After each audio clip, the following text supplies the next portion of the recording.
Жалға алу туралы анықтаманы алуда қиындықтар туып жатыр. Госреестр жоғалып кетті. Сәлем достар, көпшілігінде осындай мәселелер туындап жатыр. Бүгін осы мәселенің шешімін табатын боламыз. Сол үшін видеоны толық қарап, лайк, комментарий қалдырып кетіңіздер. Бұрын біз Google-ға осындай www.gosreestr.kz деп жазатын болсақ, бірден шығатын, ал мына жерде ол сайт мүлде жоқ. Яғни қазір техникалық өзгерістер болғанына байланысты сайт уақытша жоғалып кетті. Оның орнына біз мына екінші тұрған e-қазына платформасын пайдаланатын боламыз. Осыны басып кіреміз қазір. Осындай платформа бізде ашылды.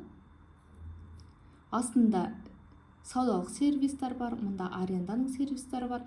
Соның ішінде міне сервис аренда деп тұр, соның ішіндегі тұрмыс дегенді таңдаймыз. Осында терезе ашылды.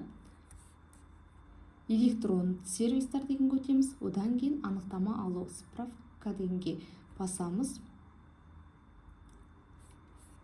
Қарасаңыздар, тура Госреестрдағыдай бұрынғыдай бізде шықты.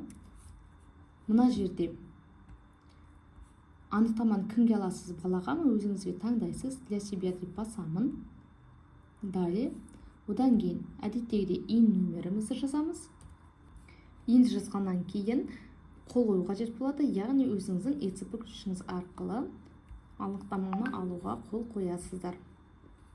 Егер де анықтамаларыңыз жаңалау және де ЕЦП ключ алу бойынша услуга қажет болатын болса, осы видеоның соңына WhatsApp нөмірді қалдыратын боламын. Сол жерге жазып хабарлассаңыздар болады. Результат деп басамыз. Дайын. Тура бұрынғыдай анықтамамыз шықты. Ақпарат пайдалы болса, каналға тіркеліп кетуді ұмытпаңыздар.